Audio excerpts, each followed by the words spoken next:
And so I told a little bit about my story starting out.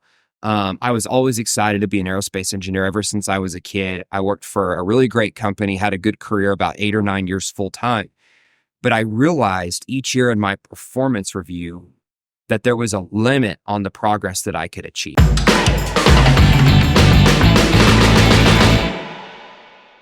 Welcome, everyone. Super excited to be talking with you today here at Dealmaker Live 2024. The conference itself is actually happening in the room adjacent to where we are right now. And so I'm here today to talk about something that we discussed yesterday in my presentation, which is deal analysis. And so this year at Dealmaker, we're covering the 4 pillars of becoming a deal syndicator, an active deal sponsor. And one of those 4 pillars is deal analysis. And the reason that deal analysis is so important is that without it, you really are starting off with a project where you don't know where it's going to go. You don't know what you can expect out of the project. And therefore, you could have any result. And today in our economy, we see many deals that are struggling because sponsors either assume things were going to go well, or they just didn't assume anything at all, and projects maybe aren't doing as well. And so we really spent time diving into this and kind of what goes into deal analysis to set yourself up for success as a deal sponsor. And so just a little bit about myself, my background. So my wife, Paula, and I started investing in real estate about 6 or 7 years ago. We started out in the single family industry where we bought a bunch of residential houses, quadplex, duplex, and converted those over to short-term rentals. And that's how we got our start in real estate. And although it went very successfully, after a few years, we began to realize how difficult it was to scale and manage our single-family portfolio. Additionally, we realized that we needed to find an industry within real estate that let us better utilize our professional skills. So my background as an aerospace engineer and my wife Paula's background as a consultant and project manager. And so that's when we kind of stumbled upon multifamily investing. And so in multifamily, you're much more focused on being an investor and finding people on your team to do the day-to-day activities. And that's kind of what piqued our interest about getting started in this industry.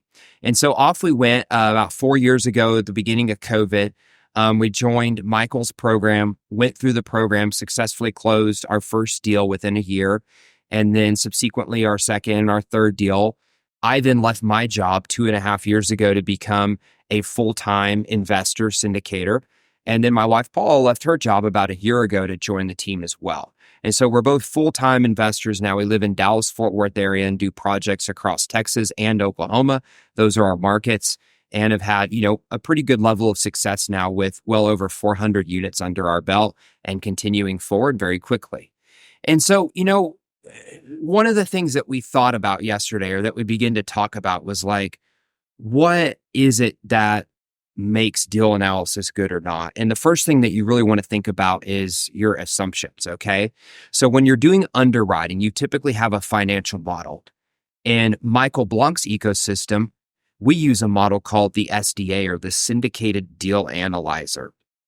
And it's a great model. Many people, even outside Michael's ecosystem, use it because it's relatively user-friendly and has a lot of functionality built within it. But within that model, there's certain assumptions you have to make.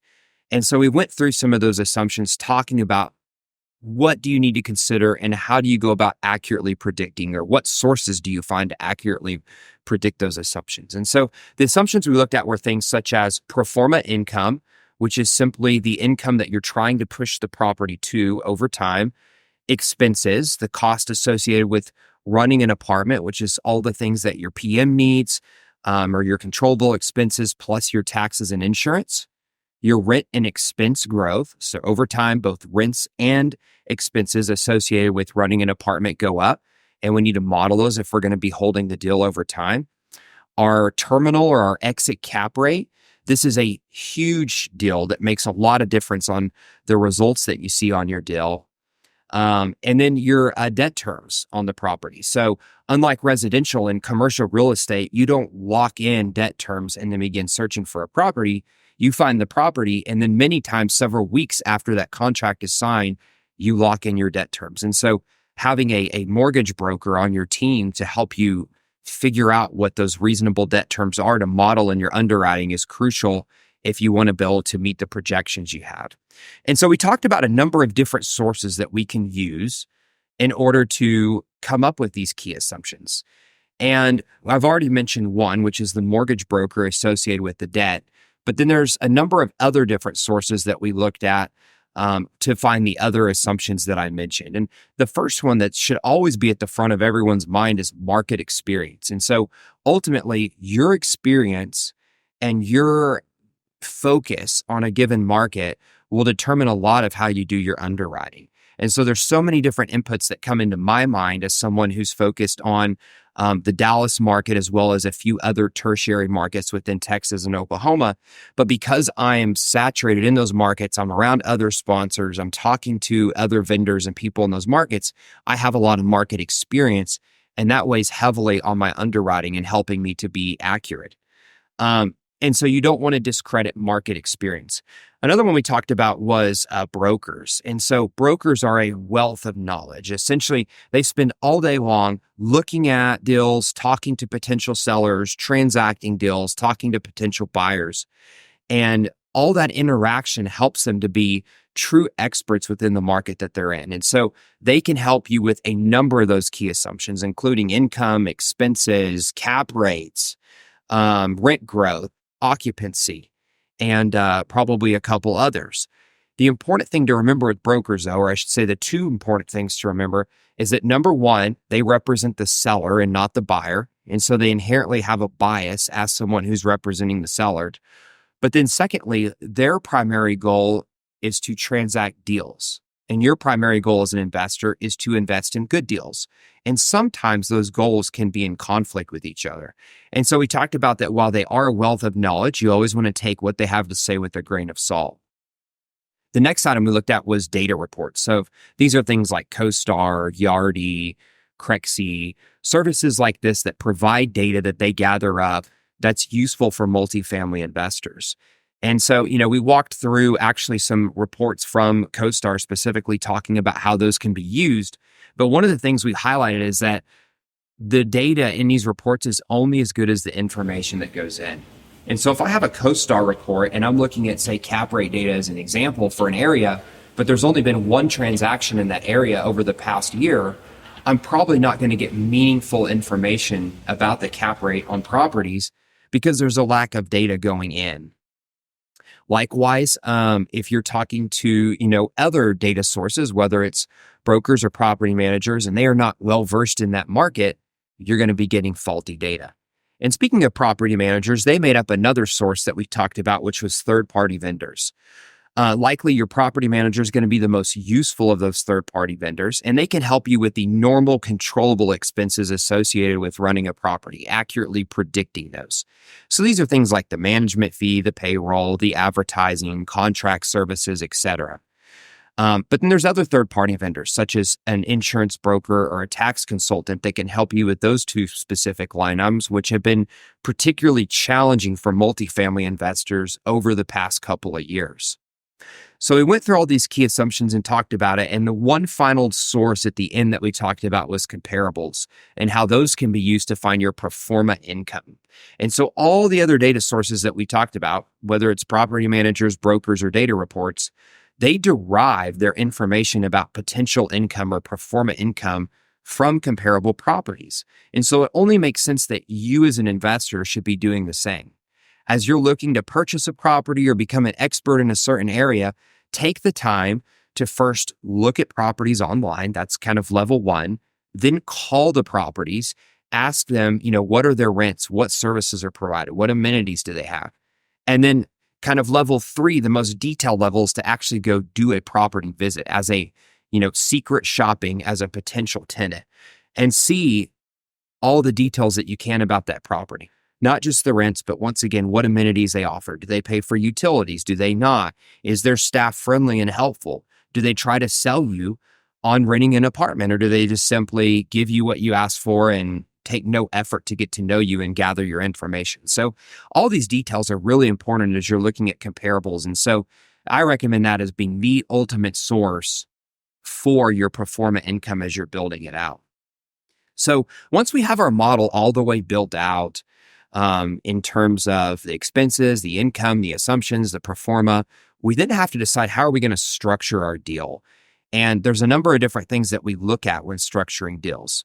We look at the partnership splits between the limited and general partners. So limited partners being the investors in the syndication deal, general partners being the deal sponsors who are facilitating and running the deal.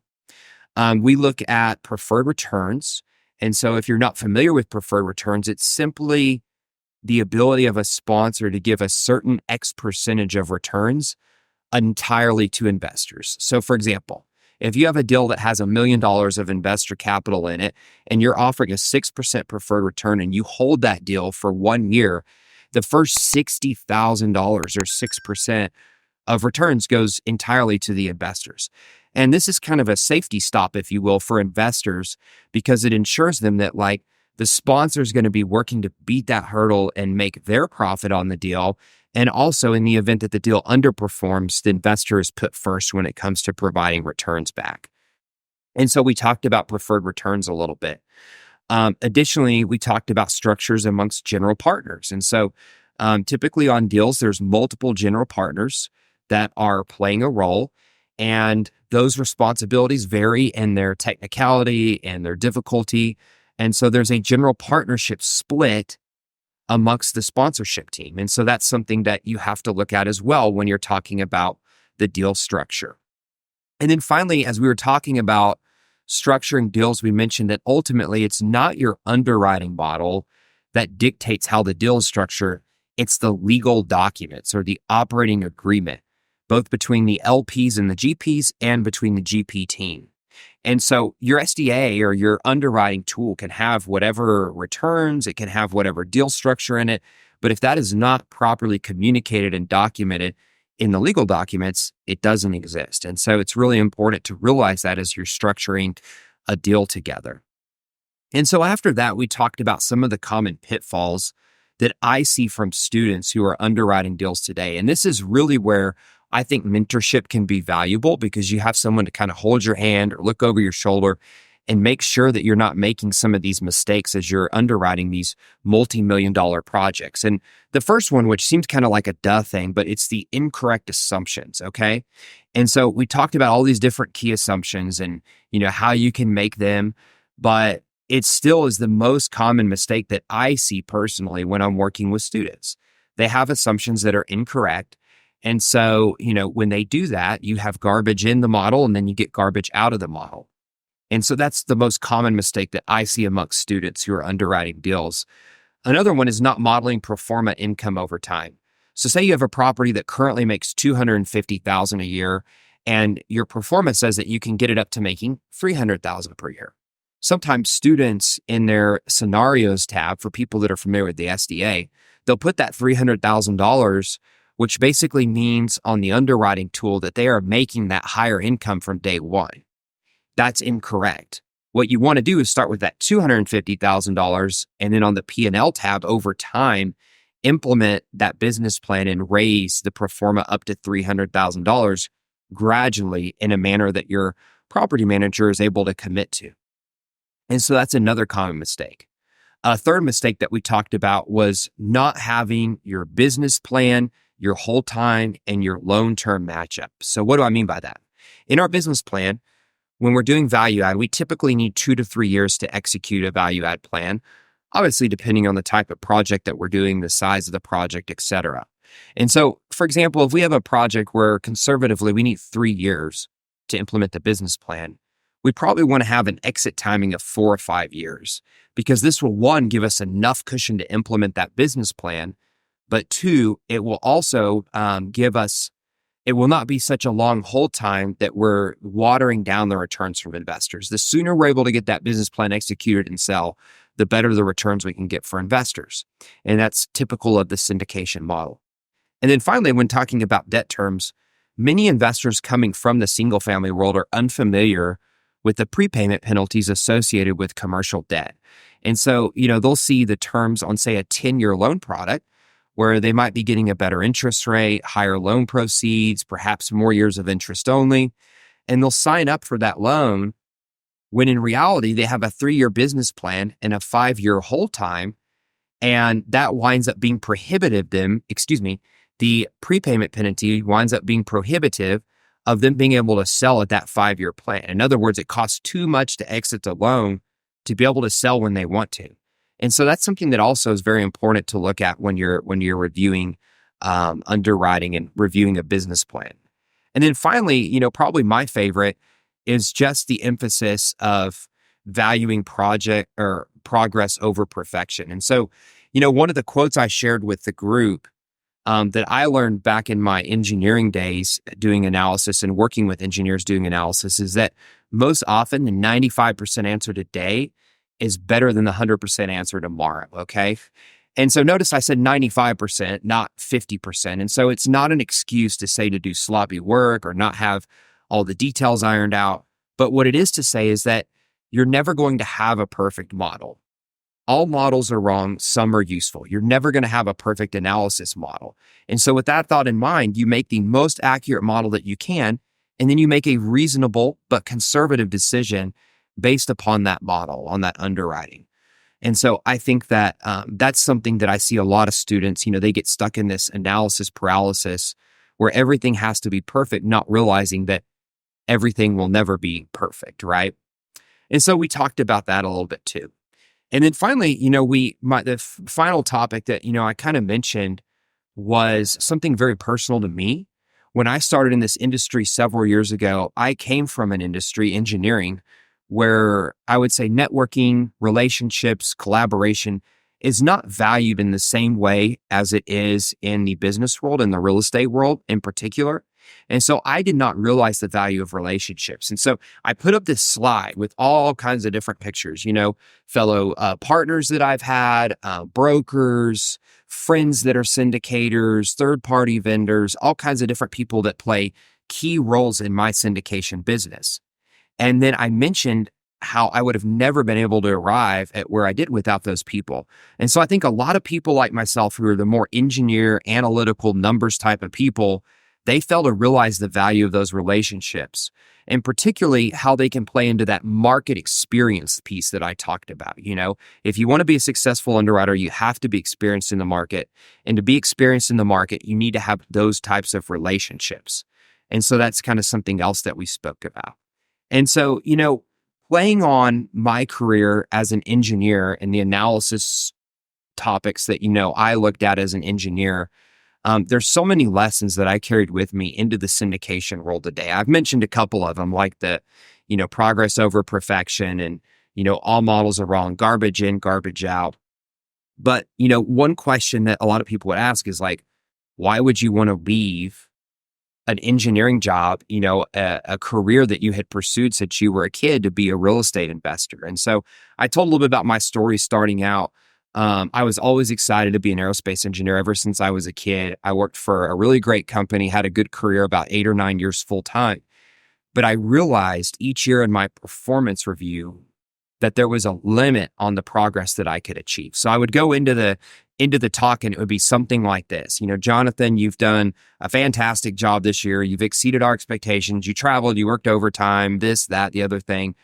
And so instead of giving you the typical 3% raise per year, we're prepared to offer you a 3.5% raise. And while I never left those meetings with a feeling of, lack of gratitude or, any kind of animosity towards the company I work for, I realized that there truly was a limit on my progress, a ceiling on what I was able to accomplish, particularly financially. And so that's really what got the wheels turning in my head about real estate investing, 7 years ago when I first started reading and learning about it. And then obviously I read, the Rich Dad, Poor Dad book. I eventually read Michael's Yellow Book, which was pivotal in helping me develop a blueprint for how I was going to become a multifamily investor. Because even though I'd been in single family, I had no idea of how to do multifamily. And then, of course, ultimately joined the mentorship program and went through it. And so, for me, this business has been about, finding my why, about helping other people, about reaching my potential. And now, about spending time with my family, with my wife, and helping our investors to reach their financial potentials. And so, we've really targeted hardworking professionals, me particularly engineers, technology professionals who, they want to invest in real estate, but they don't necessarily have the time or experience to do what I'm doing on a daily basis. And so we've been able to help a number of people passively invest through our company, Apogee Capital, doing that. And so, for me, real estate investing has truly been a life-changing thing. We have opportunities now that I never thought we would have had before. I mentioned to the group yesterday, I don't have a private jet. I don't drive a Lamborghini or anything like that. But what I do have is time freedom. I have time to spend with my family.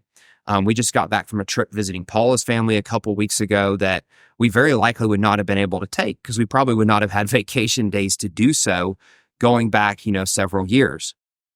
And so for me, it was really about being able to jump into that.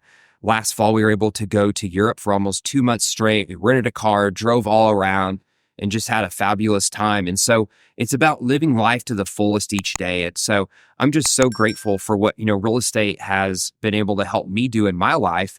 And today, the ability to coach students to help other people achieve that same goal, get their first multifamily deal done, is something that I've become very passionate about and work very hard at. And so, being here at DML this week, it's always a great reminder of our why, of why we're here. And it's just been a fantastic event. And so thanks for listening, and certainly check out the event, come to it next year, and some of the other content that Michael has to offer. I think you'll find it incredibly valuable. So I'm Jonathan Nichols. Thanks for listening.